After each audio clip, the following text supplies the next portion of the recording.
আজকের অনুষ্ঠানে এমন একজন মানুষকে আমরা আমন্ত্রণ জানিয়েছি। তিনি তার কাছের কেউ নয়, একেবারে রক্তের কোনো সম্পর্ক না বা অন্য ধরনের কোনো সম্পর্ক তার সাথে ছিল না। অথচ সেই মানুষটাকে তিনি এমন ভাবে সেবা শুশ্রূষা, তার চিকিৎসা, জীবনের শেষ দিন পর্যন্ত তিনি তার সেবা করে গেছেন এবং মৃত্যুর পরেও তার সমাধিস্থল তার বাড়িতে করেছেন, তার দোয়ার অনুষ্ঠান করেছেন এবং এগুলো করেছেন একেবারে নিঃস্বার্থভাবে। আজকের অনুষ্ঠানে আমরা সেই মানুষটাকে আমন্ত্রণ জানিয়েছি। শুনবো তার কথাগুলো, কেন তিনি এই সময়ে এসে, এখন আমরা দেখি যে কেউ কারোর দিকে তাকায় না, মানুষের প্রতি মানুষের যে সৌহার্দ্যপূর্ণ আচরণটা সেটা কমে যাচ্ছে। ঠিক এই একই সময়ে এসে তিনি একজন, একেবারেই তার কেউ ছিল না যে মানুষটা, তার জন্য তিনি এভাবে কেন করলেন, এই বিষয়টাই জানার চেষ্টা করবেন মানুষটা।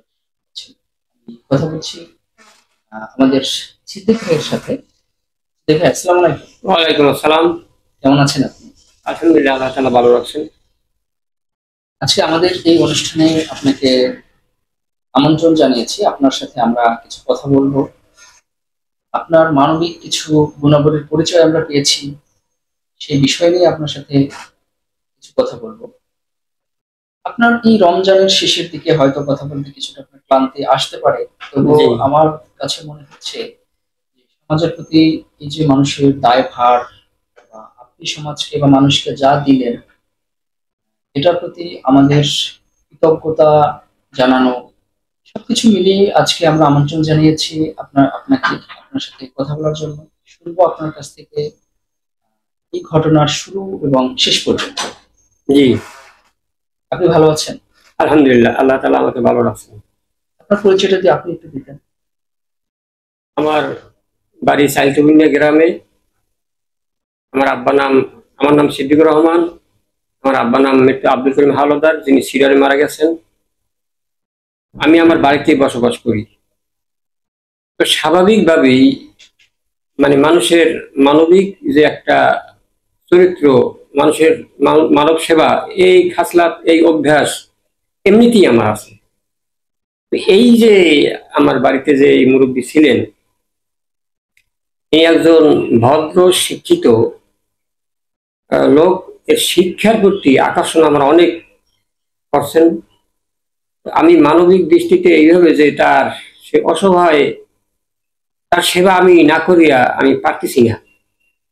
এই জন্য আমি প্রথম থেকেই আমি নিঃস্বার্থভাবে মানবতার দৃষ্টিতে আমি তার সেবা শুশ্রূষা করছি, এটা আমার মানবিক দায়িত্ব। আমরা যতটুকু জেনেছি যে আপনি স্থানীয় একটা মসজিদে ইমামতি করেন, সেখানে জি জি, আমি একেবারে একটা স্বল্প একটা সম্মানী আপনার, জি, যেটা আমি যতটা শুনেছি ৩,০০০ টাকা। হ্যাঁ হ্যাঁ, ঠিক আছে। আপনি ৩,০০০ টাকা সম্মানিতে একটা মসজিদে ইমামতি করেন এবং আপনার একটা পরিবার আছে, সেই পরিবার নিয়ে আপনাকে এই খরচে চলতে হয়। তারপরে আপনি আরেকজন মানুষকে আপনার পরিবারে নিয়ে আসলেন, তার চিকিৎসার দায়িত্ব নিলেন, তার সেবা শুশ্রূষার দায়িত্ব নিলেন। আমরা যদি একটু বলি যে আপনি তাকে কিভাবে পেলেন এই মানুষটা? এই লোক আমার বোনের বাড়িতে দীর্ঘদিন ছিল, সিটের আগে। আমি তো তার গুণগান শুনছি যে শিক্ষিত লোক, এবং সে অনেক ভদ্র। তো আমার মন এই জন্য তার প্রতি আকর্ষণ হয়েছে যে এই সমস্ত মানুষ যার বাড়িঘর নাই বা অসহায়, তো এই জন্য আমার লাগে পরিচয় হইতে হইতে এমন পর্যায়ে হয়েছে, সে কিন্তু আমার ব্যবহার দেখিয়া সে আমার ওখানে থাকার জন্য বলছেন। আমি এক ব্যক্তি রাজি হয়েছি। এই জন্য আশেপাশের অনেকেই আশ্চর্য হয়েছে যে কিভাবে এটা সম্ভব। আমি বলছি যে আমি যদি এক এক লোকমা ভাত খাই, সেও খাবে, যেভাবে হোক আমি তাকে দূরে সরাই দিতে পারবো না। আমি মসজিদে ইমামতি করি, বেতন চাই না, তারা ওই লাছনা করে দেয় পকেট খরচা হিসেবে। যদিও আমার চলতে কষ্ট, কিন্তু এটা আমি বাহিরে ধরা দিই না। এবং অনেক মানুষ এই জন্য অনেক কিছু বলছেও যে এটা কি সম্ভব, আল্লাহর আমার দান। তার বোন বোনের কাছে বা বোনের বাড়িতে সে একসময় থেকেছে, একসময় ঠিক আছে, হ্যাঁ। তারপরে হচ্ছে সে আপনার কাছে চলে এসেছে। হ্যাঁ, পরিচয় হয়েছে। আপনার ওই বোন কি আছে এখনো? না, উনি সিরিয়ারে মারা গেছেন। তাহলে এটা সিডরেরও আগের ঘটনা, হ্যাঁ, যে সেটা সে আগে। একটা সময় এসে আপনার বোনের বাড়িতে আশ্রয় হ্যাঁ নিয়েছে, হ্যাঁ, ছিল, হ্যাঁ বোন দুলা ভাই এদের বাড়িতে আশ্রয় নিয়েছে। ছিল, হ্যাঁ।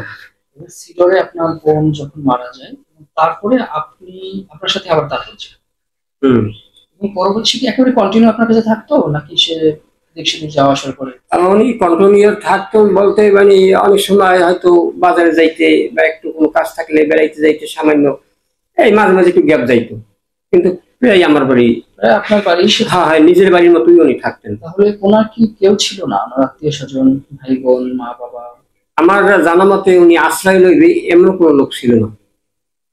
ওনার কোনো আশ্রয়ের জায়গাটুকু ছিল ছিল না, হ্যাঁ। তার স্ত্রী, সন্তান, ভাই বা বোন বলতে কেউ ছিল ছিল, না? হ্যাঁ। জানা মতে তার স্ত্রী তো ছিলই না, এই জন্যই তার মনে হয় যে বেশি কি নাম ছিল ওনার? ওনার নাম হইলো দাউদ হায়দার।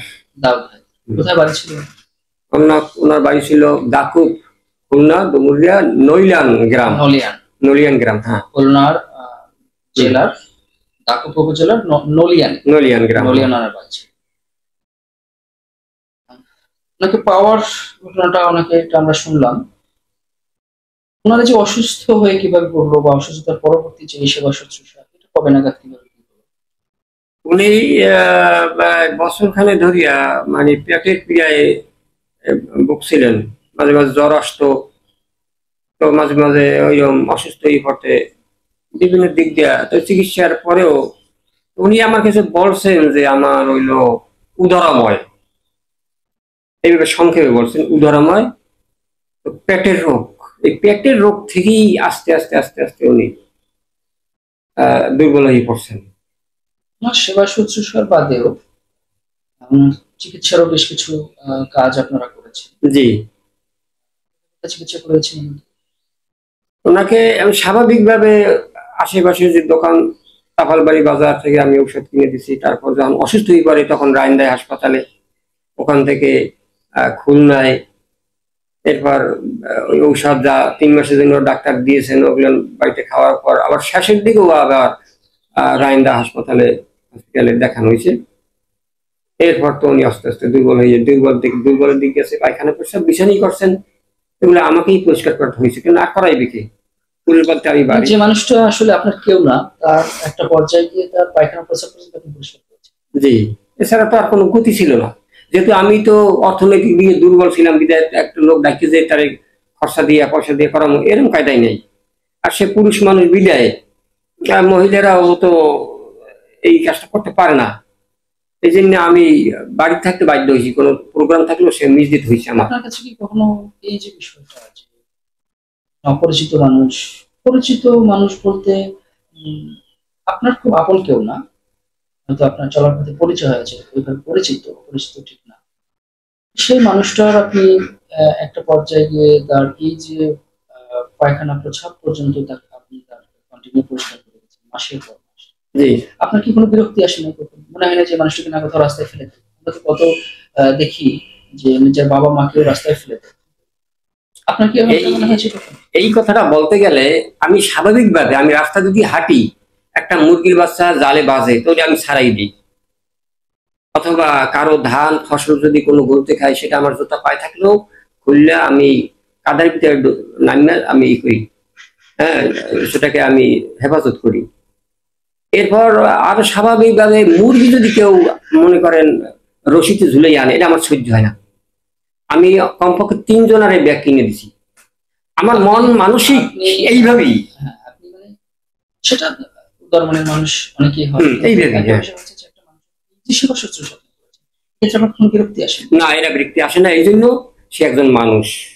আমার যদি এইরকম কিছু দরকার হয় তাহলে আমি কিরকম প্রয়োজন মনে করি সেবার, সেটা তো মনে করি। কেন করলেন যদি বলি কেন করলেন?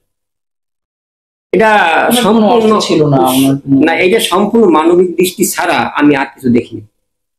একজন মানুষের জন্য মানবিক দৃষ্টি ছাড়া আর কিছু আমি দেখি এই কাজটা করছেন, এর বাইরে আর কিছু না, আমি আর কোনো দেখিনি। ব্যক্তিগত স্বার্থ বা অন্য কিছু এবং কিচ্ছু নাই, এটা আমার আমার এটা জন্মগত, এটা আমার একটা আপনার কাছে এসে ওঠে বা দেখা যায় যে কেউ অসুস্থ হয়ে পড়েছে, তার কেউ না, আপনি তার জন্য করবেন। আমার যত সাধ্য, আমার যতটুকু আমার শক্তি আছে অতটুকুই আমি করতেছি, করব। এবং আমার সামনে আইলে কেউ এরকম অসহায় থাকবে না। আমার শক্তি যতটুকু আছে অতটুকু। আপনার পরিবার থেকে কোনো বাধা আসছে যে না, আমার পরিবার থেকে কোনো বাধা আসে না।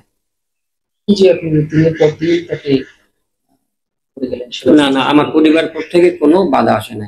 তারা উৎসাহিত এই সেবার ব্যাপারে। কখনো সে বিরক্ত প্রকাশ করেন না, কোনো সময় না। একটা মানুষের সুস্থ জীবন থেকে সেই মানুষটাকে আপনার আশ্রয় দেওয়া এবং তার অসুস্থতা, তার চিকিৎসা, সেবা শুশ্রূষা এবং তার মৃত্যু। এবং আমরা দেখেছি যে আপনি আপনার বাড়িতেই তার দাফনের ব্যবস্থা করেছেন, আপনার পারিবারিক যে কবরস্থান জি জি সেখানে দাফনের ব্যবস্থা করেছেন, এবং আপনি আপনার বাড়িতে এবং স্থানীয় মসজিদে তার জন্য দোয়ার আয়োজন করেছেন। জি করছি, হ্যাঁ।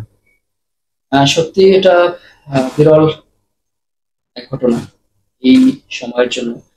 দর্শক, এই সময়ের জন্য এটা একটি অবশ্যই অনুকরণীয় একটা ঘটনা যে একজন আশ্রয়হীন মানুষ, তাকে আশ্রয় দেওয়া, সে অসুস্থ হলে তাকে সে অসুস্থ করা, তার চিকিৎসা করা এবং তার মৃত্যু অন্তে তার পারিবারিক, তার দাফনের ব্যবস্থা করা, তার পারিবারিক কবরস্থানে তাকে দাফন করা এবং তার বাড়ি এবং স্থানীয় মাদ্রাসায় তার জন্য দোয়ার অনুষ্ঠান করা।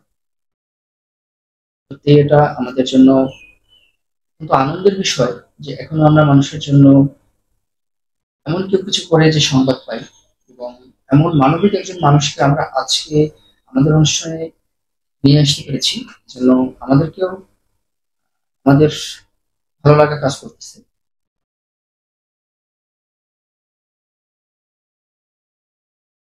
আমরা এতক্ষণ সিদ্দিক ভাইয়ের সাথে কথা বললাম, তার সাথে কথা বলে অত্যন্ত ভালো লেগেছে। একজন মহৎ মানুষ তিনি। আমরা আজকের অনুষ্ঠানের মাধ্যমে সিদ্দিক ভাইকে একটু পুরস্কৃত করতে চাই এবং আজকের পুরস্কারটা তার হাতে তুলে দেব।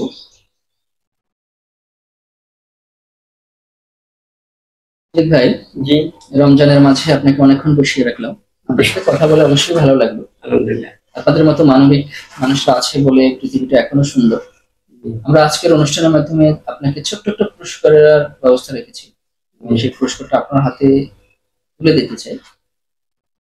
একটা আপনার জন্য একটা খাম আছে, আপনি খামটা খুলে একটু দেখেন কি আছে আপনার জন্য।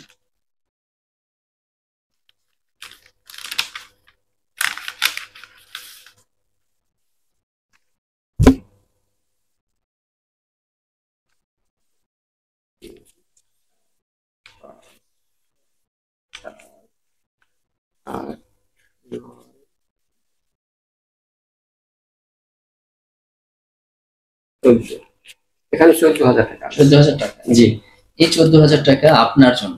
আলহামদুলিল্লাহ। এটা অবশ্যই আপনার কাজের কোনো মূল্য না, এটা হচ্ছে একেবারেই আপনার জন্য। এই যে সামনে ঈদ, ঈদের পুরস্কার বলতে পারেন, বা এটা যদি আপনার পরিবারের কোনো কাজে লাগে, আপনি এই সামান্য বেতনে 3,000 টাকা বেতনে মসজিদে ইমামতি করেন, যদি আপনার কোনো কাজে লাগে সেটা আমাদের জন্য। জি।